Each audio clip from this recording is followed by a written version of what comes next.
Hari ini di Jalan ke Surau. Masa depan Islam di Minangkabau. Demikian pula di saat Rasulullah SAW hijrah dari Mekah ke Madinah, yang pertama kali beliau bangun di Quba adalah masjid yang dinamakan dengan Masjid Quba, masjid pertama di dalam Islam. Kemudian Nabi sampai ke tengah kota Madinah, yang pertama sekali beliau bangun adalah masjid yang kita kenal dengan Masjid Nabawi. Syarat nagari di Minangkabau, babalai, bamusaji, bapandam, pakuburan, bampek suku. Tak sah di Minangkabau sebuah nagari tanpa adanya masjid. Ramadan adalah saatnya menambah ilmu dan wawasan kita dalam menjalankan kehidupan. Beragam topik yang penting dan menyentuh sebagai panduan dalam beribadah dan bermuamalah. Hari ini di Jalan ke Surau. Saksikan episode hari ini pukul 17.00 waktu Indonesia Barat di channel YouTube Jalan ke Surau. Episode ini dipersembahkan oleh Pondok Akikah Rokier. Assalamualaikum warahmatullahi wabarakatuh. Alhamdulillahirabbil alamin. Alhamdulillahillazi balaghal Islam ila Minangkabau. Segala puji bagi Allah yang telah menyampaikan agama Islam ke Minangkabau. Wa waffaqa ahlaha bi'ala'is sanid-dini wal ummah. Faqararu adat basandi syarak-syarak basandi kitabullah. Kita puji Allah yang telah memberi taufik kepada masyarakat Minangkabau untuk memberikan sebuah keputusan adat basandi syarak-syarak basandi kitabullah.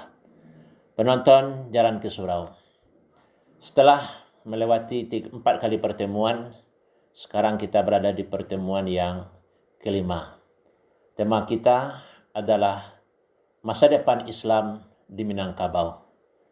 Pertemuan sebelumnya kita melihat perjalanan Islam dan sejarah Islam di tanah yang kita cintai ini. Dan dalam pertemuan ini kita ingin melihat masa depan. Apa yang harus kita lakukan agar di negeri ini tetap diberkahi oleh Allah Subhanahu wa taala. ABS SBK tidak tinggal kenangan. Yang pertama, harus ada kesadaran masyarakat Islam, baik pribadi ataupun masyarakat ataupun pemerintah daerah di Sumatera Barat tentang pentingnya ABS SBK. Kita harus sama-sama sadar bahwa adat budaya Minang ini harus kita pertahankan. Kita harus sama-sama peduli terhadap adat warisan nenek moyang ini. Adat lama pusaka usang waris budaya dari dulu jawek bajawek sampai kini. Jangan sampai terputus pada generasi kita. Ini yang pertama. Yang kedua, lembaga pendidikan Islam harus kita hidupkan, kita makmurkan. Mulai dari TK-TK Islam, SD Islam, madrasah Islam sampai pesantren. Semuanya harus kita besarkan, kita kelola dengan baik. Karena masyarakat adalah hasil dari pendidikan yang ditempuhnya. Semakin maksimal kita mengelola lembaga pendidikan, baik lembaga pendidikan Islam ataupun lembaga pendidikan umum, dan kita perhatikan nilai-nilai adat basandi syarak-syarak basandi kitabullah dalam pengelolaannya, insya-Allah masa depan Islam di Minangkabau adalah masa depan yang cemerlang, masa depan yang kita dambakan. Yang ketiga adalah masjid.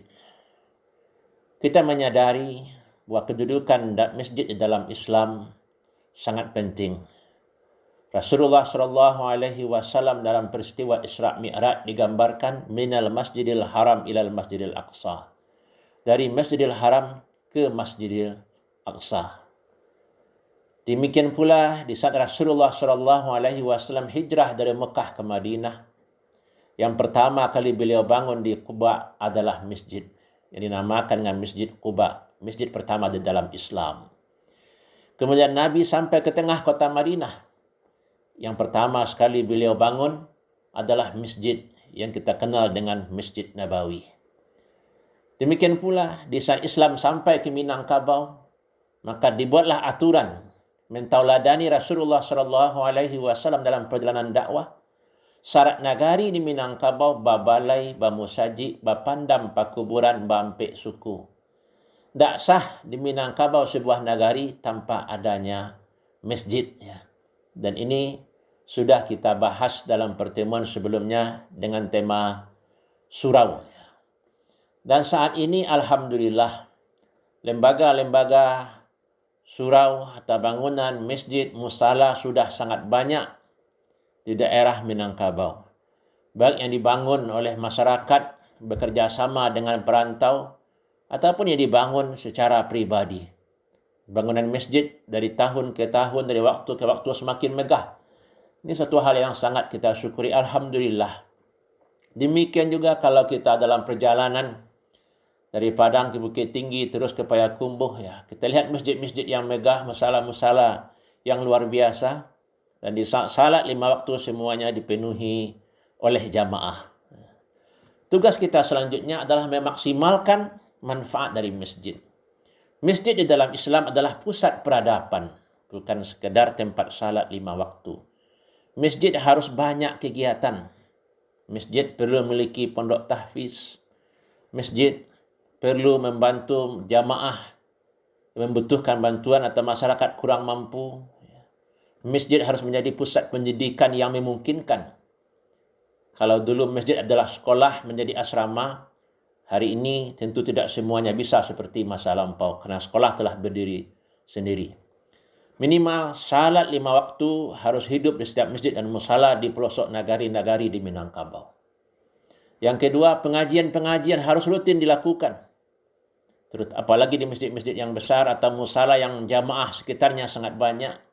Pengajian mingguan, bulanan perlu kita adakan.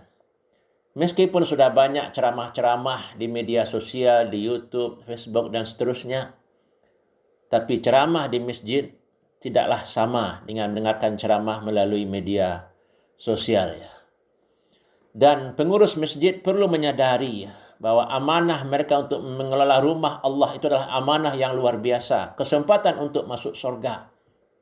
Tapi sebaliknya, kalau pengurus tidak berfikir bagaimana masjid mempengaruhi jamaah, mempengaruhi masyarakat sekitarnya, bagaimana masjid berperan untuk masa depan Islam, kebangkitan Islam, boleh jadi pengurus itu akan mengelola secara apa adanya.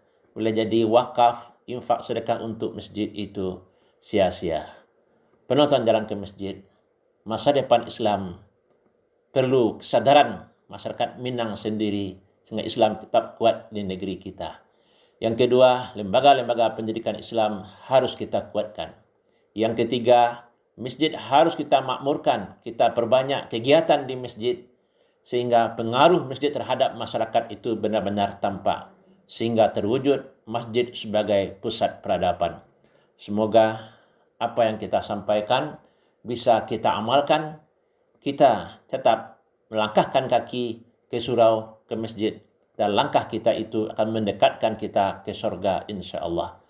Semoga Allah menyampaikan apa yang kita inginkan. Semoga Allah menerima ibadah puasa kita. Selalu kita mengajak memaksimalkan ibadah di bulan yang mulia ini dan kita jaga kesehatan kita. Terima kasih. Assalamualaikum warahmatullahi wabarakatuh. Di Jalan ke Surau, masa depan Islam di Minangkabau. Demikian pula di saat Rasulullah SAW hijrah dari Mekah ke Madinah, yang pertama kali beliau bangun di Quba adalah masjid yang dinamakan dengan Masjid Quba, masjid pertama di dalam Islam. Kemudian Nabi sampai ke tengah kota Madinah, yang pertama sekali beliau bangun adalah masjid yang kita kenal dengan Masjid Nabawi. Sarat nagari di Minangkabau babalai, bamusaji, bapandam, pakuburan, bampek suku. Tak sah di Minangkabau sebuah nagari tanpa adanya masjid. Ramadan adalah saatnya menambah ilmu dan wawasan kita dalam menjalankan kehidupan. Beragam topik yang penting dan menyentuh sebagai panduan dalam beribadah dan bermuamalah. Hari ini di Jalan ke Surau.